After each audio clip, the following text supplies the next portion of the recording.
Hello friends, कैसे हैं आप? आशा करता हूं कि बहुत ही अच्छे होंगे। मैं अजीत कुमार अपने स्टडी चैनल में आप लोगों का स्वागत करता हूं। दोस्तों, एक बार फिर से मैं आप लोगों के लिए सामान्य गणित अभ्यास पेपर भाग 3 लेकर आया हूं, जो सीजीपीएन परीक्षा एंड अदर कॉम्पिटिटिव एग्जाम के लिए काफ़ी महत्वपूर्ण है। दोस्तों, यदि आप लोग सीजीपीएससी, सीजीव्यापम या अन्य किसी प्रतियोगिता परीक्षा की तैयारी कर रहे हैं तो हमारे चैनल को सब्सक्राइब जरूर करें और बेल आइकन को भी प्रेस कर दें ताकि नए वीडियो का अपडेट आपको मिलता रहे। आइए देखते हैं इंपॉर्टेंट प्रश्न। क्वेश्चन नंबर फर्स्ट देखते हैं। 3 ब्रांड ए, बी, सी के पेन क्रमशः 12, 10 और 24 के पैकेटों में उपलब्ध हैं। यदि एक दुकानदार को तीनों प्रकार के पेन समान संख्या में खरीदने हैं तो उसके द्वारा खरीदे जाने वाले पैकेटों की न्यूनतम संख्या क्या होगी? ऑप्शन दे दिए हैं दोस्तों। इसका सॉल्यूशन देखते हैं। तो इसमें हमें तीनों का सबसे पहले हमें लघुत्तम समापवर्ती एलसीएम निकालना होगा। तो सबसे पहले हम इसका एलसीएम निकालेंगे। तीनों पैकेटों में पेनों की संख्या का लघुत्तम समापवर्ती निकाल लेंगे हम इस प्रकार से 10, 12 और 24 का। 2 के पहाड़े से 2 पंचे 10, 2 छक्के 12 और 2 12 24 इस प्रकार से। फिर 2 से तो 5 एज इट इज़ रहेगा, 2 तिया 6 और 2 छक्के 12 रहेगा। फिर 2 से 2 तिया 6, 3 वैसे ही उतर जाएगा इस प्रकार से। अब हमें 3 के पहाड़े से कटा देना है। ये 5 है, 5 वैसे ही रहेगा, 3 एकम 3 एकम। अब फिर लास्ट में 5 से कटा देंगे तो सभी 1 आ जाएगा। अब इन सभी का गुणा कर लेना हमें। 2 दूनी 4, 4 दूनी 8 और 8 तिया 24 और 24 पंच हो जाएगा 120। खरीदे जाने वाले पैकेटों की न्यूनतम संख्या निकालनी है हमें। तो ए के लिए हमें 120 बटा 10 से भाग देना है। तो कितना आएगा? 10 12, 120 कट जाएगा, 10 एकम और 10 12। और बी के लिए हमें 120 बटे 12 करना है। तो 12 एकम और 12 दहम 120, 10 आ गया। और यहाँ पे सी के लिए 120 बटा 24 करेंगे तो कितना आएगा? 24 एकम और 24 पंचे 120। इस प्रकार से ए के लिए 12, बी के लिए 10 और सी के लिए 5। इस प्रकार से हमारा उत्तर बनेगा। ऑप्शन नंबर डी जो है करेक्ट होगा। ए के लिए 12 और ये 5 इस प्रकार से। आई होप इसे भी समझ गए होंगे। सेकंड प्रश्न देखते हैं। एक वर्ग की भुजा 4 सेंटीमीटर है। इसे काटकर 4 बराबर भागों में विभाजित किया गया है। प्रत्येक छोटे वर्ग का क्षेत्रफल क्या होगा? तो इसका सॉल्यूशन देखते हैं हम। दिए गए वर्ग की भुजा, वर्ग जो होता है वो हमारा सभी भुजा क्या होता है? आपस में समान होता है। तो इसे हम ए नाम दे सकते हैं। जो वर्ग होता है वो प्रत्येक भुजा आपस में क्या होती हैं? समान होती हैं। तो दिए गए वर्ग की भुजा ए बराबर 4 सेंटीमीटर है, प्रश्न में दिया है। तब वर्ग का क्षेत्रफल, वर्ग का क्षेत्रफल हमें पता है भुजा गुणित भुजा होता है, भुजा गुणा भुजा होता है। तो ए गुणा ए हो जाएगा यानी ए स्क्वायर। तो हमें 4 का स्क्वायर कर देना है। तो 4 गुणे 4 करने पे हमें कितना मिलेगा? 4 चौक 16, 16 सेंटीमीटर स्क्वायर मिलेगा। अतः प्रत्येक छोटे वर्ग का क्षेत्रफल ए स्क्वायर बटा 4 कर देना है। तो हमारे पास कितना है? 16 बटा 4 लगाना है। तो 4 से भाग देने पर 4 चौक 16 कितना आएगा हमारा? 4 सेंटीमीटर। ऑप्शन नंबर किस में दिया हुआ है? ऑप्शन नंबर ए जो है करेक्ट होगा, 4 सेंटीमीटर स्क्वायर। आई होप इसे भी समझ गए होंगे। देखते हैं नेक्स्ट प्रश्न। नेक्स्ट प्रश्न है, निम्नलिखित में से कौन सा कथन सही नहीं है? ऑप्शन दे रखा है। तो ऑप्शन नंबर ए जो है हमारा क्या है? सही नहीं है। सभी अभाज्य संख्याएं विषम संख्याएं होती हैं। तो ये जो ऑप्शन है वो क्या है? हमारा गलत है, सही नहीं है। बाकी तीनों ऑप्शन हमारा करेक्ट है। इस प्रकार से देखते हैं। 2 एक अभाज्य संख्या है, लेकिन यह क्या है? एक सम संख्या है। लेकिन यहाँ पर क्या बोला है? सभी अभाज्य संख्याएं विषम संख्याएं होती हैं बोला है, लेकिन यहाँ पे सम भी हो सकती हैं, इसलिए यह कथन जो है गलत होगा।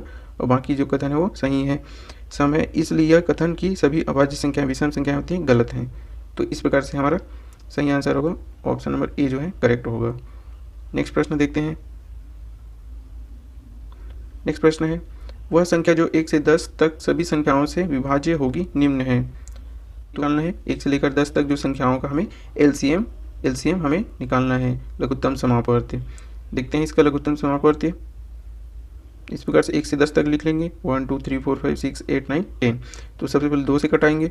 2 एकम 2, फिर 2 दूनी 4, फिर ये 2 तिया 6, फिर ये 2 चौक 8 और ये 2 पंचे 10। इस प्रकार से कट गया।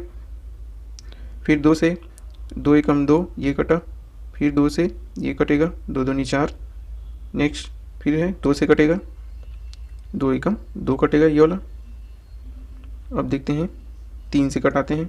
तो ये हो जाएगा 3 एकम 3, 3 एकम 3 और ये 3 तिया 9। फिर 3 से 5 से कटा लेते हैं अब। तो ये हो जाएगा 5 एकम 5 और ये हो जाएगा 5 एकम 5। फिर 3 से कटा लेंगे। तो 3 से कौन सा कटेगा? ये बस कटेगा 3 एकम, और बाकी 7 से फिर कटा देंगे। तो यहाँ 7 एकम 7, बाकी सब 1 हो जाएगा। इस प्रकार से। अब सभी का हमें आपस में गुणा कर लेना है। देखते हैं इसका गुणा करके, तो 2 दूनी 4, 4 दूनी 8, 8 दिया 24, 24 पंचे 120, 120 दिया हो जाएगा 360 और 360 सत्ते हो जाएगा 2520 इस प्रकार से। अतः 2520 एक ऐसी संख्या है जो 1 से 10 तक सभी संख्याओं से विभाज्य होगी। तो ऑप्शन नंबर कौन सा में दिया है हमारा, तो ऑप्शन नंबर डी जो है करेक्ट होगा 2520। आई होप इसे समझ गए होंगे। देख लेते हैं नेक्स्ट प्रश्न। नेक्स्ट प्रश्न है, ऐसा के पास केवल 5 रुपये और 10 रुपये के सिक्के हैं। यदि उसके पास सिक्कों की कुल संख्या 25 और 160 का धन है तो उसके पास 5 रुपये और 10 रुपये के सिक्कों की संख्या है। ऑप्शन दे दिए हैं, इसका सॉल्यूशन देखते हैं हम। हल दिया हुआ है। माना 5 रुपये के सिक्कों की संख्या क्या मानेंगे हम, x मान लेंगे, तथा 10 रुपये के सिक्कों की संख्या को हम क्या मान लेंगे, y मान लेंगे इस प्रकार से। तब हमारे पास प्रश्नानुसार बोला गया है कि कुल सिक्के कितनी है, 25 हैं।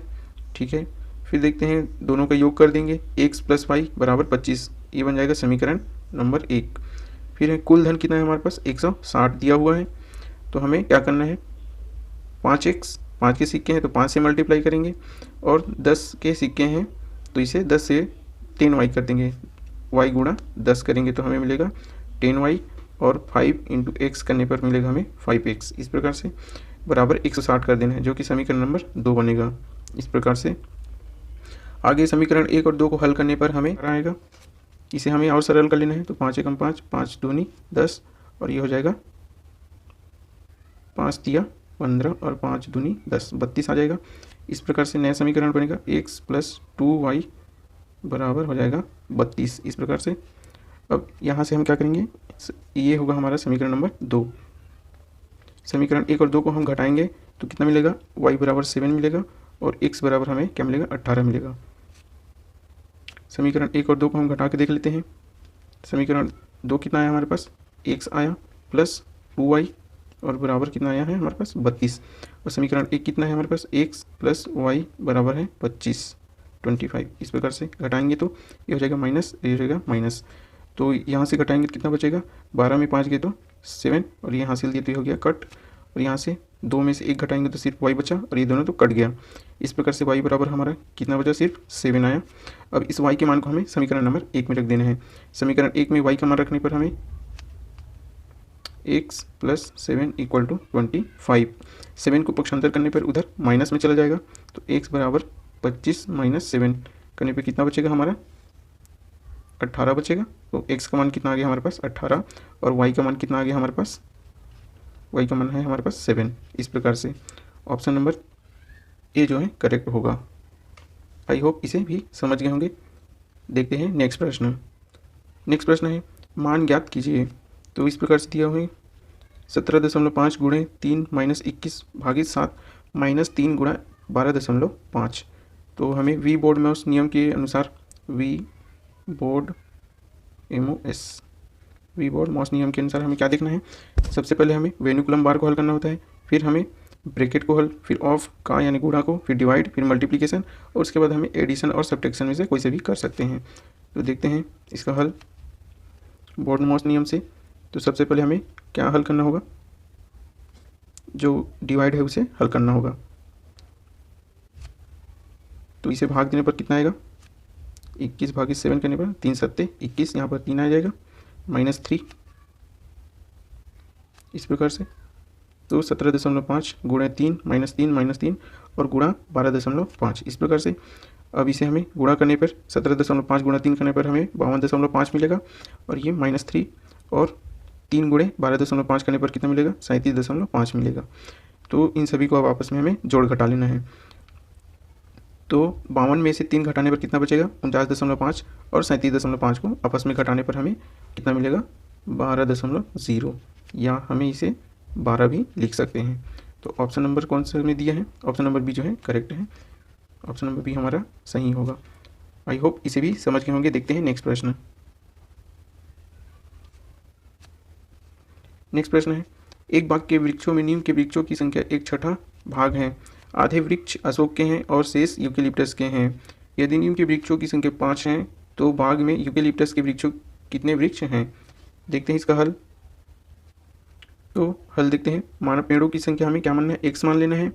तब नीम के पेड़ की संख्या कितनी दी थी, 1/6 दिया था, तो 1/6 इंटू एक्स कर लेंगे, 1/6 इंटू एक्स इस प्रकार से।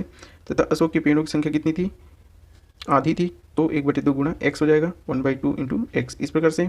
इसलिए यूकेलिप्टस के पेड़ों की संख्या हमें एक्स में से इन दोनों का योग को घटा देना है, तो कितना बनेगा हमारे पास x minus x/6 plus x/2 इस प्रकार से। अब यहाँ से हमें एलसीएम ले लेना है, कितना आएगा हमारे पास एलसीएम 6 आएगा, तो यहाँ पर हमारा x और यहाँ 2 के पहाड़े से 2 तिया 6, ये हो जाएगा 3x इस प्रकार से। इसे जोड़ने पर कितना आएगा हमारे पास 4x/6 और यहाँ पर दिया है माइनस एक्स। यहाँ पर फिर एलसीएम ले लेंगे हम, कितना आया हमारे पास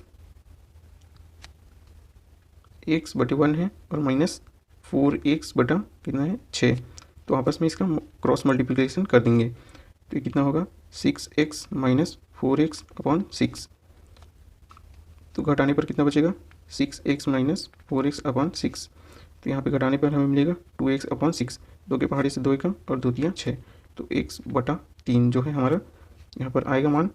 आगे देखते हैं, दिया है नीम के पेड़ों की संख्या कितनी है 5, तो x/6 बराबर 5 करेंगे और जब 6 को पक्षांतर करेंगे तो इधर क्या बनाएगा गुणे में बनाएगा, तो 6 गुणा 5 करने पर हमें कितना मिलेगा 6×5 = 30। इसे हम अतः यूकेलिप्टस के पेड़ों की संख्या पूछा गया है हमसे, तो x/3 करने पर तो x का मान कितना है हमें 30/3, 3 एकम 3 और 3 दहम 30, इस प्रकार से हमारा उत्तर 10 बनेगा। तो ऑप्शन नंबर बी जो है करेक्ट होगा हमारा, ऑप्शन बी जो है करेक्ट होगा। आई होप इसे भी समझ गए होंगे। इसे 1-2 बार और अच्छे से प्रैक्टिस करेंगे दोस्तों। देखते हैं नेक्स्ट प्रश्न। नेक्स्ट प्रश्न है, एक रेलगाड़ी दिल्ली से 29 अगस्त 2019 को 16:30 में प्रस्थान करती है और अपने गंतव्य पर 31 अगस्त को 8:45 में पहुंचती है। इस यात्रा का कुल समय है। तो इसका सॉल्यूशन देखते हैं हम, इसका हल देख लेते हैं।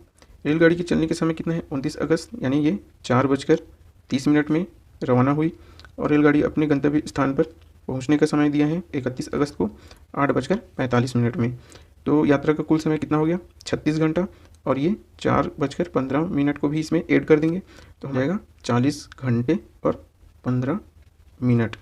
ऑप्शन नंबर डी जो है करेक्ट होगा हमारा। इस प्रकार से समझ गए होंगे। देखते हैं नेक्स्ट प्रश्न। नेक्स्ट प्रश्न है, निम्नलिखित में से किसमें लंबाइयों को घटते क्रम में व्यवस्थित किया गया है। ऑप्शन दे दिया है, इसका हल देख लेते हैं।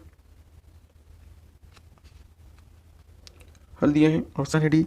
हमें ज्ञात है कि 1 मीटर बराबर होता है 1/10 डेसीमीटर, बराबर होता है 1/100 सेंटीमीटर और बराबर होता है 1/1000 मिलीमीटर। इस प्रकार से तो हमें बारी बारी से डिवाइड करके देखना है। 85 100 किस में है मिलीमीटर में है, तो हमें 1000 से डिवाइड करना है। 0 से 0 2 जीरो कट गया और 10 के पहाड़े से 10 8 80 और 10 पंचे 50, तो 8.5 मीटर ये बना। फिर डेसीमीटर को और सेंटीमीटर को बदलना है हमें, तो 80/10 और 8/100 करना है, जिसे एलसीएम लेने पर हमें कितना मिलेगा 8.08 मीटर मिलेगा। इस प्रकार से। और फिर है नेक्स्ट 800 सेंटीमीटर और 8 मिलीमीटर, तो 800 सेंटीमीटर को हमें 100 से डिवाइड और 8 मिलीमीटर को हमें 1000 से डिवाइड करना है, तो हमें कितना मिलेगा 8.008 मीटर मिलेगा। इस प्रकार से अतः हमें क्या करना है, आरोही क्रम में अवरोही क्रम में घटते क्रम में रख देना है, घटते क्रम में रखना है दोस्तों। तो इस प्रकार से 8.5 क्या है हमारा सबसे बड़ा होगा, फिर होगा 8.808, फिर ग्रेटर देन होगा 8.008, फिर ग्रेटर देन है 8। इस प्रकार से हमारा ऑप्शन नंबर डी जो है करेक्ट होगा, ये वाला हमारा ऑप्शन सही होगा। आई होप इसे भी समझ गए होंगे। इसे एक बार और अच्छे से प्रैक्टिस करेंगे दोस्तों। देखते हैं नेक्स्ट प्रश्न। नेक्स्ट प्रश्न देखते हैं, एक 180 सेंटीमीटर लंबी तार को एक आयत का रूप दिया गया है। यदि आयत की चौड़ाई 30 सेंटीमीटर है तो इसकी लंबाई क्या है। ऑप्शन दे दिए हैं, इसका हल देखते हैं हम। दिया है तार की लंबाई कितनी है 180 सेंटीमीटर। जब तार को आयत के रूप में बना दिया जाए तो, जब तार को हम क्या बना देंगे इस प्रकार से एक आयत का आकार दे देंगे। तो आयत मतलब जिसकी आमने सामने की भुजा क्या हो हमारी समान हो, आयत कहलाती है। तो आयत का परिमाप बराबर होते हैं तार की लंबाई। तो आयत की परिमाप होता है 2 गुणा लंबाई धन चौड़ाई बराबर 180। लंबाई दे रखी है हमें प्रश्न में, तो एल क्या है आयत की लंबाई है और बी जो है आयत की चौड़ाई है, और बी बराबर हमें दिया है 30 सेंटीमीटर। तो हमें बी का मान यहाँ रख देना है, 2 गुणा एल प्लस 30 बराबर 180। तो एल प्लस 30 बराबर कितना हो जाएगा 90 हो जाएगा। 2 को पक्षांतर करने पर यानी 180 भागी 2 करने पर कितना आएगा 2 × 18, तो यहाँ पे 90 बचा। अब हमें 30 को इधर पक्षांतर करने पर क्या बनाएगा माइनस, तो 90 माइनस 30 करने पर हमें कितना बचेगा 60 सेंटीमीटर बचेगा इस प्रकार से। तो यहाँ एल बराबर कितना आ गया हमारा 60 सेंटीमीटर, इसलिए आयत की लंबाई कितनी होगी 60 सेंटीमीटर की क्या होगी आयत की लंबाई होगी। तो इसका सही ऑप्शन आंसर होगा ऑप्शन नंबर बी जो है करेक्ट है 60 सेंटीमीटर। देखते हैं नेक्स्ट प्रश्न। प्रश्न दिया है सुपर बाजार में सब्जियों की सूची निम्नलिखित है, वस्तु मात्रा और मूल्य दर दिया हुए हैं। टमाटर जो है 1 किलोग्राम का 40 रुपये लगता है, आलू 2 किलोग्राम का 25 रुपये, और गाजर 250 ग्राम का 20 रुपये, लौकी 1 किलोग्राम का 10 रुपये, और मिर्च जो है 10 ग्राम का 10 रुपये, और नींबू 4 नग का 10 रुपये। इस प्रकार से इसका विवरण दिया है। तो हमें पूछा है संजय ने आधा किलोग्राम टमाटर, 1 किलोग्राम आलू, आधा किलोग्राम गाजर और 250 ग्राम मिर्च और 6 नींबू खरीदे। उसने बिल क्लर्क को काउंटर पर 200 रुपये का नोट दिया, उसे कितने रुपये वापस मिलेंगे। तो इसे हमें आपस में जोड़ लेना है, फिर घटा देना है 200 में, तो पता चल जाएगा कि उसको कितने रुपये वापस लौटाया गया। तो देखते हैं इसका 1 किलोग्राम टमाटर का मूल्य कितना हो जाएगा 40 रुपये, आधा किलोग्राम गाजर टमाटर का मूल्य हो जाएगा 20 रुपये, और 2 किलोग्राम आलू का मूल्य है 25 रुपये। तो इसलिए 1 किलोग्राम आलू का मूल्य कितना होगा 12 रुपये और 5 पैसा इस प्रकार से। फिर है 250 ग्राम गाजर का मूल्य कितना दिया है 20 रुपये, तो इसलिए उसने कितना खरीदा है आधा किलोग्राम। तो आधा किलोग्राम गाजर का मूल्य कितना होगा 20 गुणे 2 करने पर 40 रुपये हो जाएगा। और क्या खरीदा है उसने 100 ग्राम मिर्ची का मूल्य है 10 रुपये, इसलिए 250 ग्राम मिर्ची का मूल्य कितना हो जाएगा 10/100 गुणा 250। तो इस प्रकार से ये कट जाएगा 25 बार में, 0 से 0 कटा, ये 0 से ये 0 कटा, बचा सिर्फ हमारे पास 25 रुपये।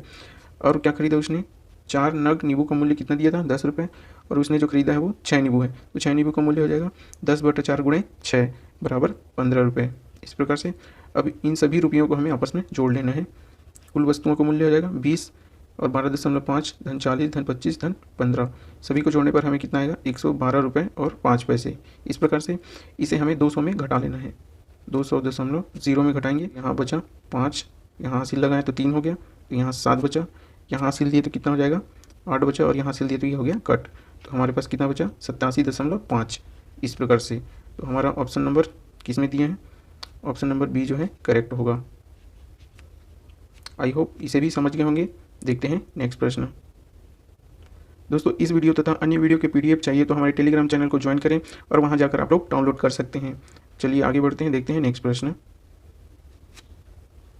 नेक्स्ट प्रश्न है मैं एक 2 अंकों की संख्या हूँ, दहाई के स्थान पर अंक और इकाई के स्थान पर अंक क्रमिक अभाज्य संख्याएं हैं। अंकों का योग 3 और 4 का गुणज है संख्या है। ऑप्शन दे दिए हैं, इसका हल देख लेते हैं। इसका हल है माना दहाई स्थान का अंक कितना है x है तथा इकाई स्थान का अंक कितना है y है, इसलिए दोनों अंकों की संख्या कितना हो जाएगी 10x प्लस y हो जाएगी।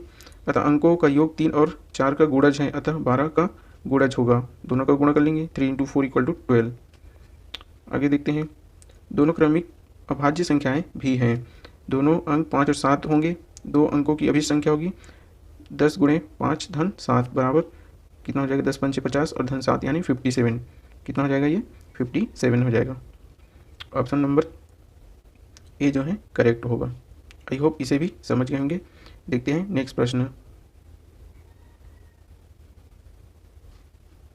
नेक्स्ट प्रश्न देखते हैं, एक रेलवे स्टेशन पर कार पार्किंग की पार्किंग दर निम्न रूप से दी गई है।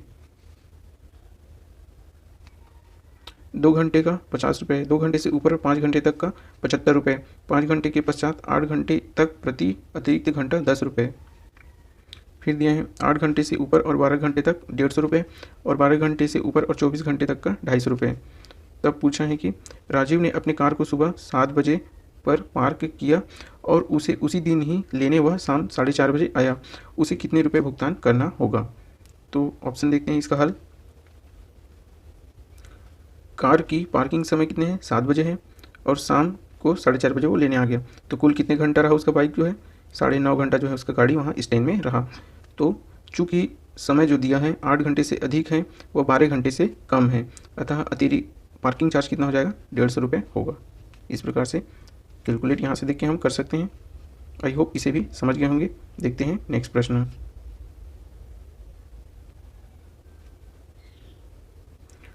नेक्स्ट प्रश्न है आरोही क्रम में करने पर निम्नलिखित में से कौन सी संख्या तृतीय स्थान पर होगी।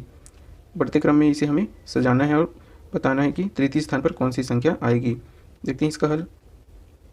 इस प्रकार से दिया हुआ है, दी गई संख्याओं को आरोही बढ़ते क्रम में रखना है हमें। तो सबसे बड़ा कौन सा है हमारा 0.77 सबसे क्या है हमारा छोटा है, तो इसे यहाँ पहले रखेंगे। फिर है 7.007, 7.007 इसे रखना है हमें। फिर तृतीय स्थान पर आएगा हमारे 7.07, 7.07 ये वाला तीसरा होगा, ये दूसरा, ये पहला, इस प्रकार से। फिर है 7.70, फिर लेस देन 7.707, इस प्रकार से व्यवस्थित कर देंगे। तो तीसरे नंबर पर हमारा 7.07 आ रहा है दोस्तों। तो ऑप्शन नंबर हमारा सी जो है करेक्ट होगा। आई होप इसे भी समझ गए होंगे। देखते हैं नेक्स्ट प्रश्न।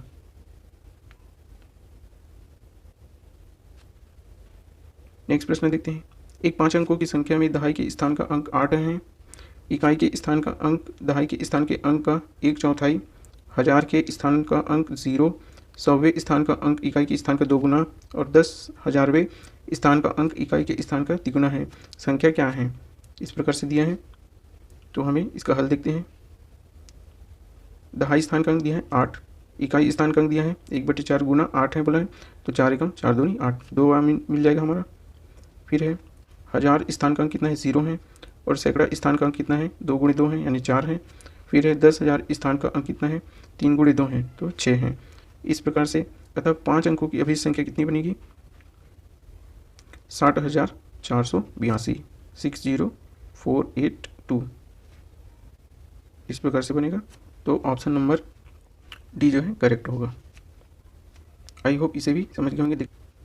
इस प्रकार से मैंने 15 क्वेश्चन को मैंने सोल्व करा दिया हूँ। वीडियो को एंड तक देखने के लिए धन्यवाद दोस्तों। वीडियो को यदि लाइक नहीं किए हैं तो लाइक कर दें, अपने दोस्तों में शेयर कर दें ताकि उन्हें भी स्टडी करने में मदद मिल सके। दोस्तों चैनल में पहली बार आए तो चैनल को सब्सक्राइब कर दें, बेल आइकन की घंटी को भी ऑल पर सेट कर दें ताकि नए वीडियो का नोटिफिकेशन आपको मिलता रहे। तब तक के लिए जय हिंद, मिलते हैं नेक्स्ट वीडियो में।